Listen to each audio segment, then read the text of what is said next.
അതെ, ഇന്ന് നമ്മളൊരു ഡെസേർട്ട് ഉണ്ടാക്കാൻ പോവുകയാണ്. അതിന് മെയിൻ കാരണം ഇതിവിടെ കാഴ്ച സപ്പോർട്ടയാണ്. പ്രാവശ്യം കുറച്ചധികം തന്നെ നമുക്ക് കിട്ടിയിട്ടുണ്ട്. 2 ദിവസം കൂടി കഴിഞ്ഞതൊക്കെ ചീത്തയായി പോകും.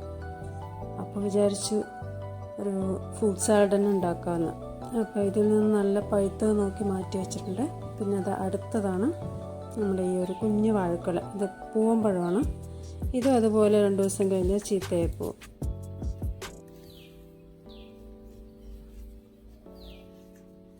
ഇനി ഒരു ആപ്പിളും കൂടി എടുക്കുന്നുണ്ട്. ഇത് 3ഉം വെച്ചിട്ടാണ് ഇന്നത്തെ ഫ്രൂട്ട് സാലഡ്. എല്ലാം ഒന്ന് തോല് കളഞ്ഞ് ചെറുതായിട്ടൊന്ന് കട്ട് ചെയ്തെടുക്കുന്നുണ്ട്. പിന്നെ വേറെ ഏത് ഫ്രൂട്ട്സ് വേണമെങ്കിലും ആഡ് ചെയ്യാം. പക്ഷെ ഞാൻ ഇപ്പോൾ ഇത് വെച്ച് മാത്രം ചെയ്യാമെന്ന് വിചാരിച്ചു.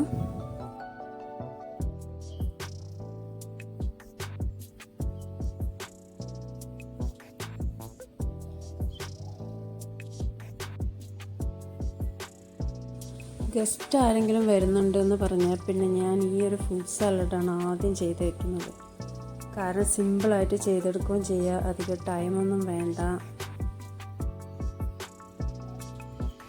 പിന്നെ കസ്റ്റേർഡ് പൗഡർ ഷോപ്പിൽ നിന്ന് വാങ്ങേണ്ട ആവശ്യമില്ല.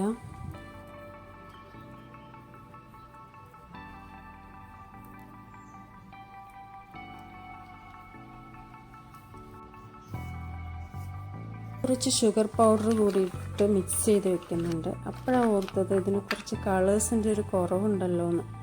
പിന്നെ വിചാരിച്ച് ഞാൻ നേരത്തെ ഉണ്ടാക്കി വെച്ച ടൂട്ടി ഫ്രൂട്ടി അതുകൂടി ഒന്ന് ആഡ് ചെയ്ത് കൊടുക്കുന്നുണ്ട്.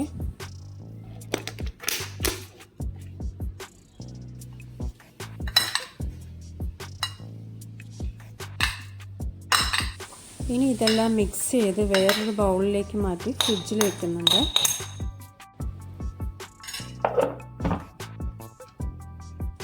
ഇനി നമുക്ക് കസ്റ്റേർഡ് ഉണ്ടാക്കാം. അതിനുവേണ്ടി ഒരു 2 കപ്പ് പാൽ, 250 ml കപ്പിൽ 2 കപ്പ് പാൽ എടുക്കുന്നുണ്ട്. പിന്നെ ഒരു 3/4 കപ്പ് പഞ്ചസാര ഇട്ട് കൊടുക്കുന്നുണ്ട്.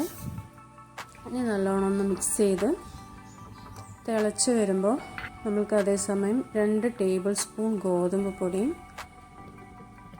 1 നുള്ള് മഞ്ഞൾപ്പൊടിയും ഇട്ടിട്ട് നല്ലോണം ഒന്ന് മിക്സ് ചെയ്തിട്ട്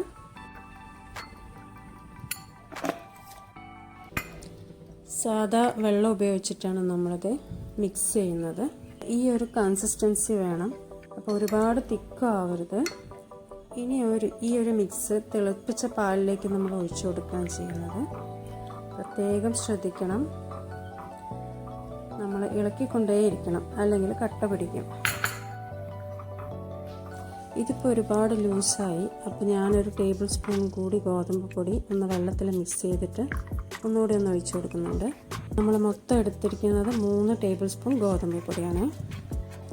ഇനി ഈ ഗോതമ്പ് പൊടിയുടെ ഒരു പച്ച മണം മാറുന്നത് വരെ മാത്രം നമുക്ക് ഇളക്കി കൊടുത്താൽ മതിയാവും. അങ്ങനെ ഒരുപാട് സമയമൊന്നും ഇതിനാവശ്യമില്ല. ഈ ഒരു കൺസിസ്റ്റൻസി ആവുന്നത് വരെ മാത്രം, പെട്ടെന്ന് തന്നെ റെഡിയാവും.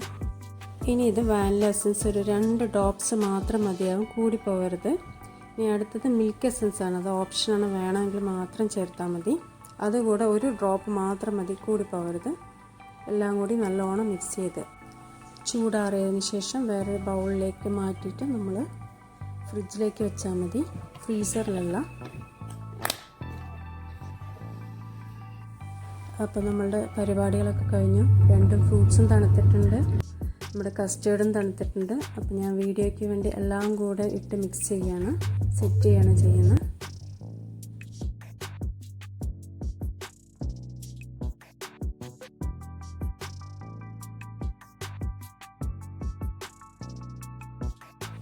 ലാസ്റ്റ് കുറച്ച് ടൂട്ടി ഫ്രൂട്ടിയും കൂടി കളേഴ്സിന് വേണ്ടിയിട്ട് കൊടുക്കുന്നുണ്ട്.